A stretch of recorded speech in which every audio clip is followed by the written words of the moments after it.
Salut, c'est Marion Cat. Alors aujourd'hui, on se retrouve pour discuter de comment réussir ses études aux Beaux-Arts, comment donner le meilleur de soi et passer par-dessus tous les défauts qui sont liés à un caractère de haut potentiel, de zèbre, multipotentiel, pour arriver à aller le plus loin, le plus haut possible.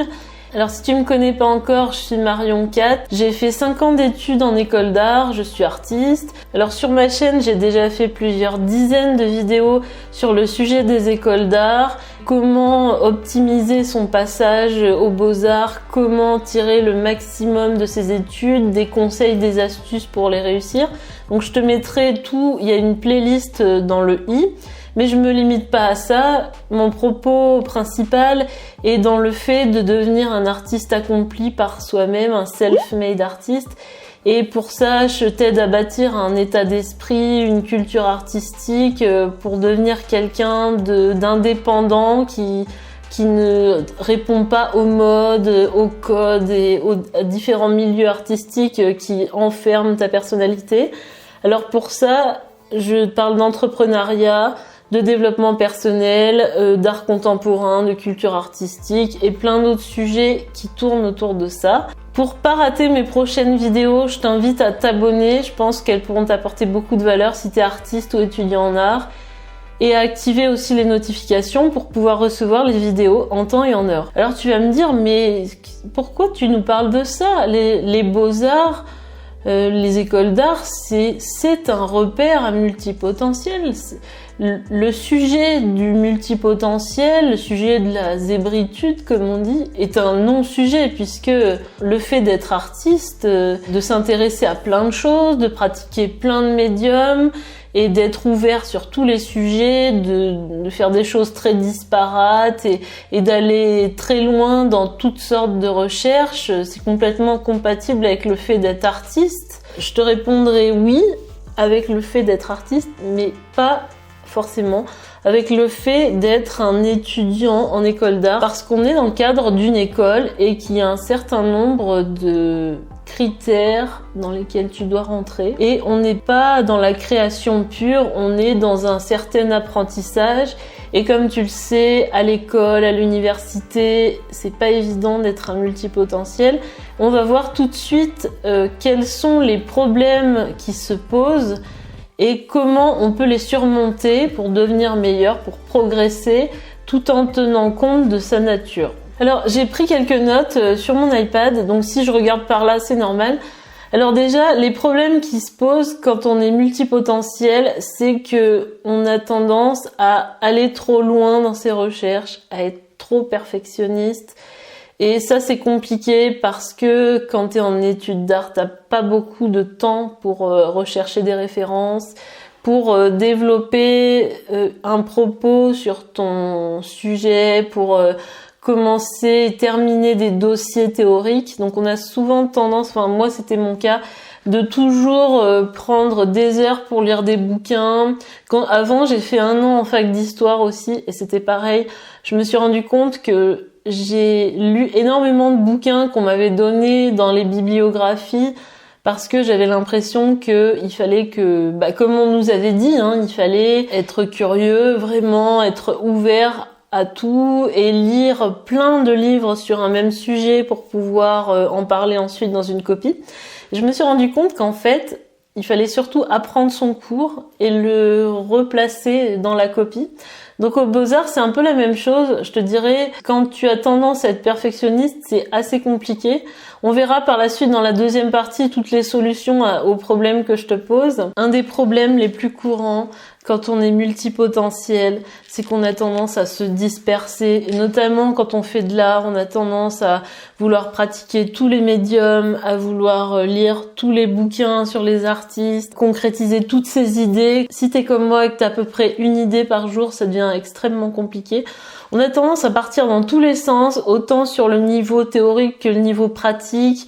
On a tendance à faire des œuvres d'art qui n'ont aucun rapport les unes entre les autres, à pas trouver de thématiques communes. Le troisième problème qui suit aussi le deuxième, c'est l'idée que on est tellement dans la réflexion, on veut tellement arriver à un aboutissement théorique, à savoir pouvoir parler de son travail, pouvoir l'expliquer, que souvent on reste dans la théorie. En tout cas, moi, c'était mon cas. Moi, j'avais beaucoup de mal à me mettre à la pratique, à me dire, ça y est, l'idée est arrêtée, on passe à la réalisation. C'était extrêmement difficile pour moi. C'est vrai que c'est un peu problématique parce que quand on est en école d'art, on a vraiment un timing assez serré pour rendre les travaux qu'on doit faire. Un des écueils aussi qui est vachement courant, c'est de travailler beaucoup de son côté, de ne pas être en atelier, d'être vraiment dans un travail très laborieux, très élaboré, créer des trucs super complexes et que ça se voit pas en fait, ne pas réussir à communiquer avec les profs, de montrer son travail en cours d'évolution. Enfin, en tant que multipotentiel, c'est vrai que et en tant que zèbre, on a plutôt tendance à se renfermer sur soi quand on est en train de faire quelque chose et de concentrer toute son énergie sur la réalisation, sur le processus de création, alors que c'est vrai que c'est un problème quand on est en école d'art. Et puis, imagine-toi quand t'es prof, que tu vois pas quelqu'un en train de travailler, que tu vois un truc fini, mais que t'as aucune indication sur ce quelque chose.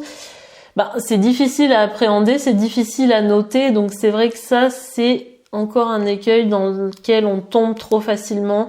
Le fait de faire des choses difficiles à saisir et de ne pas vouloir se faire aider, se faire assister, se faire observer aussi en train de créer. Tu me diras dans les commentaires si tu te reconnais dans tout ce que je suis en train de dire, parce que je parle surtout d'après mon expérience, mais j'aimerais bien aussi avoir ton retour, savoir toi en tant que multipotentiel comment tu te situes par rapport à tout ce que je dis. Et on va passer tout de suite aux solutions que je te propose pour pouvoir réussir en école d'art tout en étant multipotentiel. Alors si tu t'intéresses au sujet de ma chaîne en général, tu vas adorer le contenu que je propose sur le groupe WhatsApp qui s'appelle les Self-Made Artists. C'est le premier lien en barre d'infos. Tu verras, il y a mon numéro personnel. C'est 100% gratuit, c'est du contenu exclusif dans lequel je te donne des conseils pour réussir ses études d'art sans renier ses valeurs. On discute aussi entrepreneuriat et développement personnel pour se construire un mindset d'artiste accompli en dehors des codes qui se fait par lui-même. Comme son nom l'indique, c'est un groupe aussi où je te transmettrai plein d'informations exclusives, les nouvelles de la chaîne, les projets qui se préparent et les sondages aussi, tu vas pouvoir répondre et influencer le contenu de la chaîne. Et c'est surtout le moyen par lequel tu pourras me contacter de manière privée et gratuite. Tu pourras m'envoyer un message et je te répondrai. Donc je t'invite à t'inscrire, c'est le premier lien en barre d'infos. Je sais que c'est extrêmement difficile quand on est étudiant en art et surtout quand on commence parce que en tant que multipotentiel, on nous ouvre à tous les médiums, on nous dit il y a peinture, sculpture, installation, performance, vidéo, céramique, menuiserie, gravure, sérigraphie, enfin c'est tellement varié. Et on a envie de tout essayer, ce qui est normal et ce qui est plutôt bien vu quand t'es en première, deuxième année. Mais après, en troisième année, on attend de toi que tu sois un peu plus spécialisé. Donc, c'est un peu schématique, hein. On voudrait que tu sois ouvert. Puis après, on voudrait, à une année précise qui est la troisième année. Il faudrait que t'aies trouvé vraiment ton truc. C'est un truc dont je parlais pas mal dans une vidéo récente que j'ai fait où je te raconte mon DNA, comment j'ai failli le rater.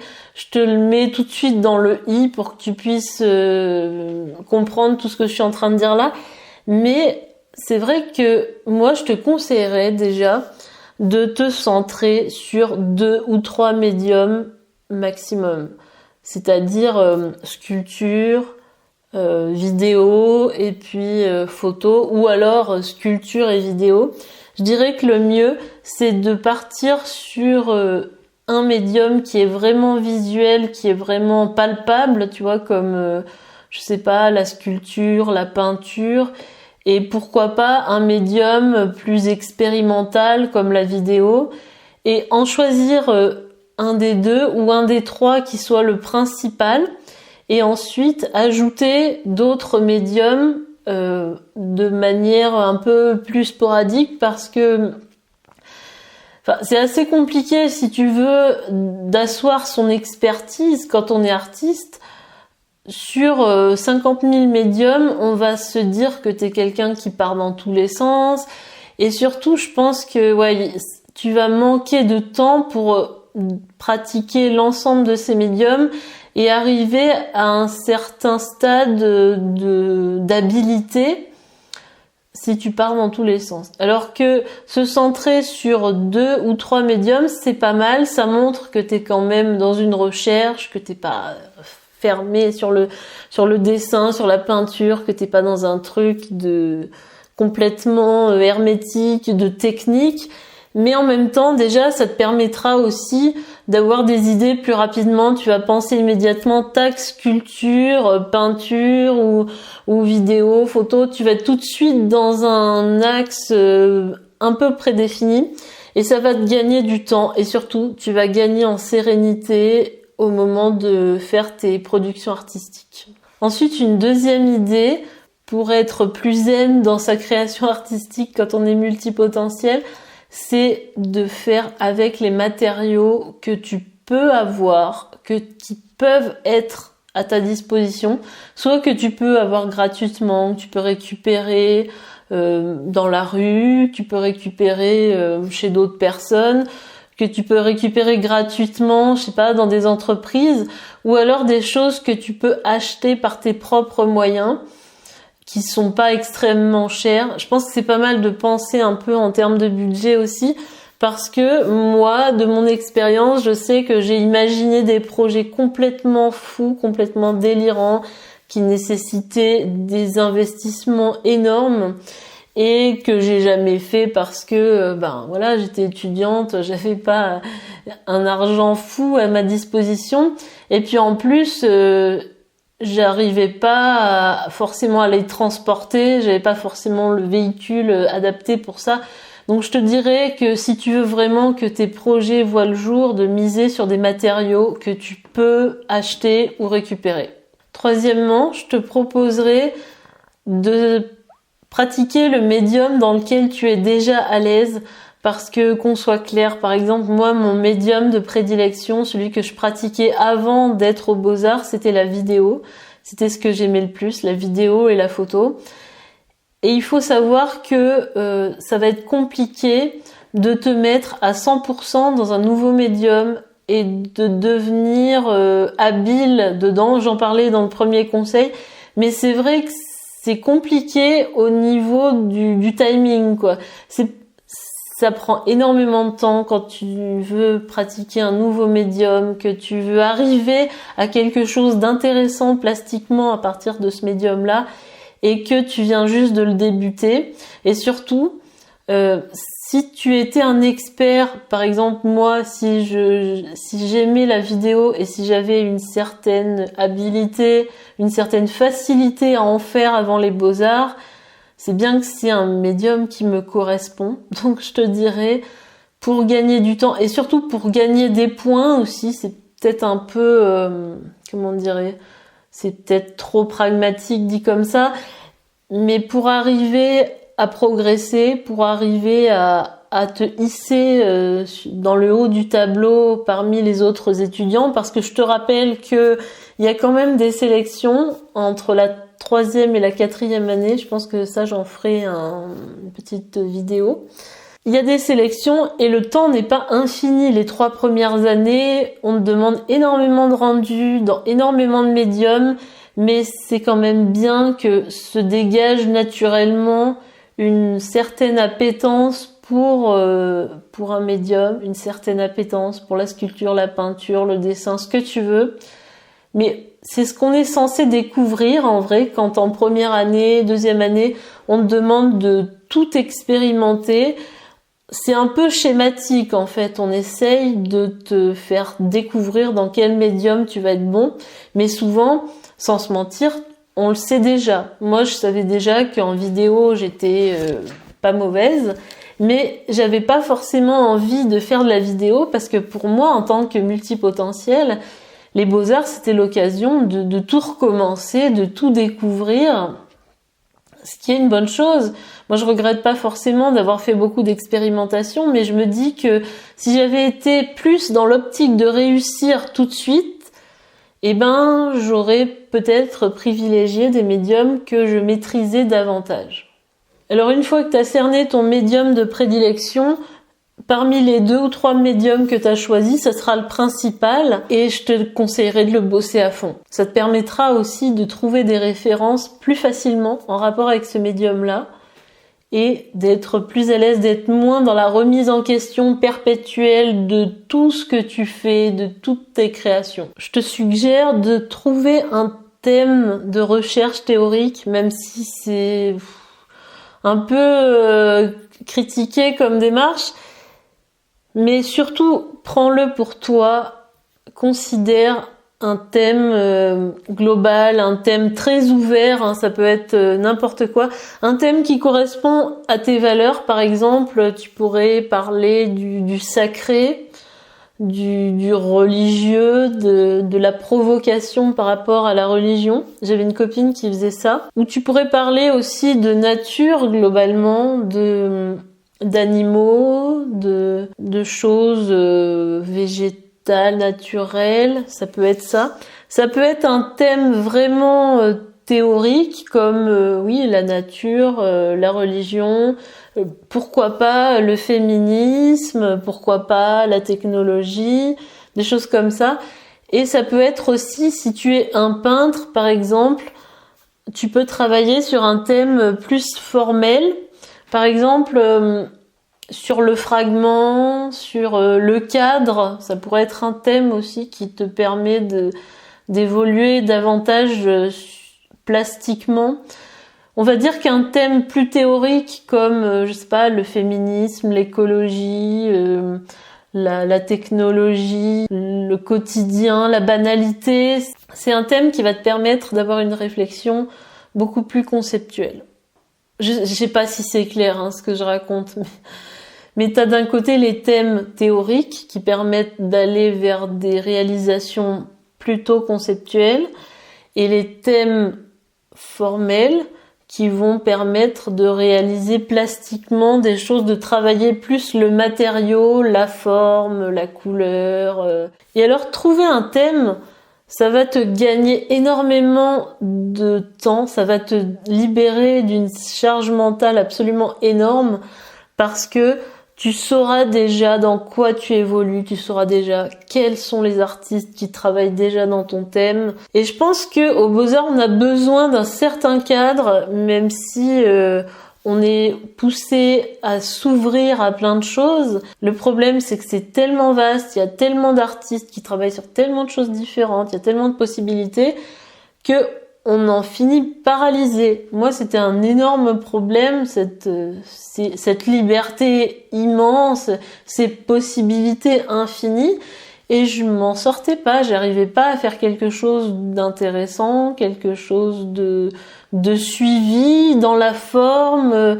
Au niveau théorique, c'était un bazar pas possible. Et trouver un thème à la fois théorique ou formel, plus 2 ou 3 médiums, ça m'a permis de gagner en sérénité, de pouvoir faire des œuvres d'art beaucoup plus travaillées, justement de me limiter. Ça m'a permis de me perfectionner autant dans les références, dans la précision, l'utilisation des matériaux, et puis dans la pertinence plastique, tout simplement apprendre à faire transparaître mes intentions sous une forme plastique, alors qu'avant c'était vraiment la partie infime de mon travail. Les 90% consistaient à réfléchir de quoi je veux parler, quelle forme je veux faire, quel médium je veux pratiquer, j'ai telle idée, j'ai rêvé de ça, je vais le retranscrire. Mais finalement le travail principal d'un artiste, c'est surtout l'après-réflexion, et c'est de là que les zèbres ou les multipotentiels ont du mal, parce que cette réflexion, elle prend une place énorme, une place démesurée par rapport à la fabrication, par rapport à la création. Et trouver un thème de recherche, ça permet aussi de gagner en lisibilité, permettre à des professeurs d'avoir un jugement plus facile et de cerner davantage dans quelle case te mettre, en fait. C'est ça le truc. Dans quelle famille d'artistes tu te situes. Je pense que c'est pas un mal non plus.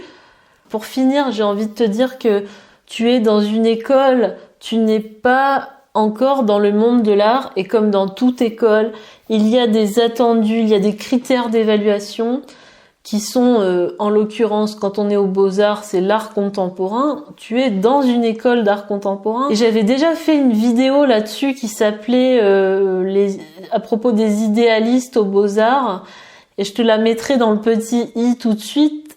Et je disais dans cette vidéo qu'il faut pas te fatiguer à faire des choses qui ne sont de toute façon pas dans les critères aux Beaux-Arts et qui ne seront pas appréciées par tes professeurs à leur juste valeur.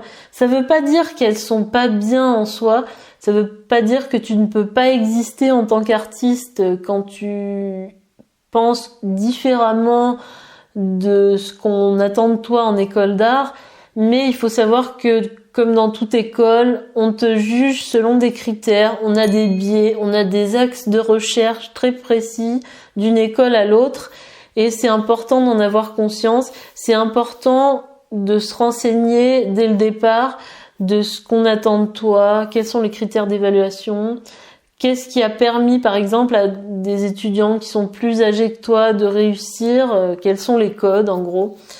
Et ça c'est difficile quand on est multipotentiel parce que on n'a pas envie de se renier. Ben non, on va pas renier ses valeurs artistiques, on est un artiste, point.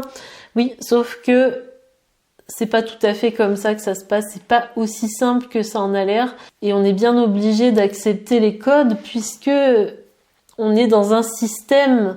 Tout système a ses règles, et tout système valorise celui qui respecte les règles. Va voir ma vidéo sur le sujet et t'auras une info beaucoup plus détaillée. Et quand on est dans une école, il faut faire des choses qui se voient. Il faut parler avec les profs, il faut être présent en atelier et puis proposer un travail en cours d'évolution, que ce soit physiquement quand tu es dans ton atelier, montrer des prototypes, des croquis, discuter avec les profs, te forger des idées en discutant avec eux, montrer aussi via tes carnets de recherche que t'es que t'es en plein processus créatif, tu vois, et vraiment mettre ça en avant, et surtout faire des choses comme je te disais tout à l'heure, ne pas se tracasser avec des matériaux complexes, une réalisation extrêmement gourmande en énergie, et qui ne rend pas grand-chose visuellement en fait. Il faut déjà entrevoir quel va être le visuel de ton œuvre d'art, comment ça va rendre, et surtout miser beaucoup sur le rendu en fait, et pas être dans la construction d'une œuvre idéale. À ce propos, j'ai une anecdote personnelle. Quand j'étais aux Beaux-Arts, j'avais fait un atelier on était parti dans une ville autre que celle où j'étudiais, et on devait faire un projet, et on avait fait donc la liste des matériaux qu'il nous fallait, on les avait tous emmenés dans un camion, et avec un petit groupe d'élèves, on était partis réaliser ce projet dans cette ville, donc une ville portuaire. Et donc moi et une amie dont je parle souvent dans mes vidéos, tu te reconnaîtras, on avait voulu faire un projet très élaboré au niveau de la signification. Moi j'avais fait un projet une sorte de cabane démontable que je remontais dans différents lieux de la ville, et elle avait fait un projet avec des sortes de sacs remplis d'eau de mer. Enfin, il y avait une symbolique vraiment très complexe autour de ça. Et c'est des travaux, on s'est vraiment crevé à les faire. On a vraiment peiné physiquement. On a aussi beaucoup galéré matériellement parce qu'évidemment, on n'avait pas fait d'essai de notre travail. On avait prévu nos matériaux, puis on avait dessiné sur des croquis, ça rendait bien et tout. Sauf que quand tu fais le truc, moi j'avais travaillé avec des sortes de bâches, enfin ça volait partout, c'était n'importe quoi. Et j'avais été obligée vraiment de réduire mes prétentions à un projet vraiment nul visuellement. J'avais pas du tout réfléchi le visuel, j'avais réfléchi que le théorique, bien sûr. Et donc, les profs sont arrivés et ils ont dit « mais qu'est-ce que c'est que ce truc ?» Ils ont complètement dénigré ce que j'avais créé, ce qui m'a semblé très injuste de mon point de vue.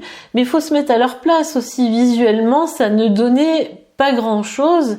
Et qu'est-ce qu'on savait de mes intentions, de mes bonnes intentions au préalable pour faire cette œuvre d'art?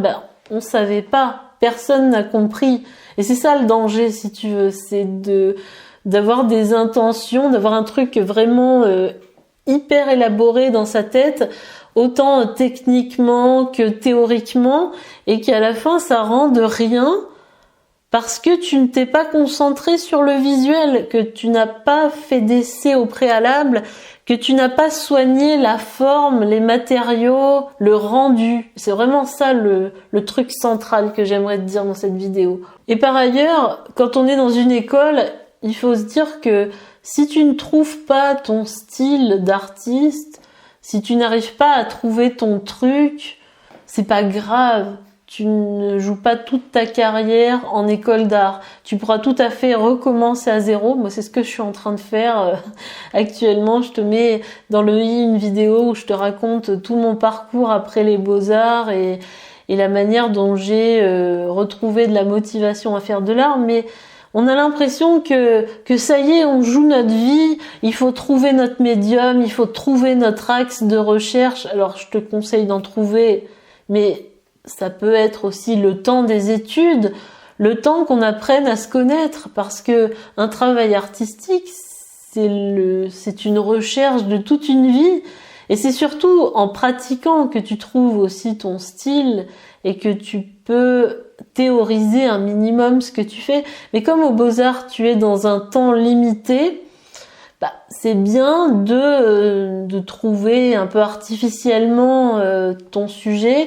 Et si c'est pas le sujet de ta vie, te dire quand même de rester focalisé sur un truc, ça peut te permettre de te perfectionner sur la forme, justement, qui est l'aspect important, de te perfectionner sur les références, d'être capable de proposer un travail assez abouti en peu de temps, parce que si tu n'as pas ça, si tu n'es pas focalisé sur quelques médiums, sur une thématique, sur des axes de recherche plutôt précis, c'est trop compliqué. Cette maturation qu'on te demande d'avoir, cette découverte de toi-même, de tes capacités artistiques, elle se fait pas en 5 ans. Moi, je peux te dire que c'est pas possible pour moi. Et si t'es resté encore là, il y a une autre vidéo que j'avais fait sur les multipotentiels où je t'explique que ton problème n'est pas la procrastination. Dans cette vidéo, j'explique tout mon processus créatif et comment, en tant que multipotentiel, j'arrive à créer des choses de manière très différente du fonctionnement classique, à savoir se fixer un temps pour avoir une idée, la réaliser. Tu verras que c'est totalement complémentaire à cette vidéo-là. Ça va te permettre de te rassurer. Non, tu n'es pas feignant. Non, tu n'es pas moins rapide que les autres. Non, tu n'as pas la flemme. Et non, tu ne procrastines pas. La vidéo s'affiche en ce moment. En attendant, je te dis à la prochaine vidéo. Salut!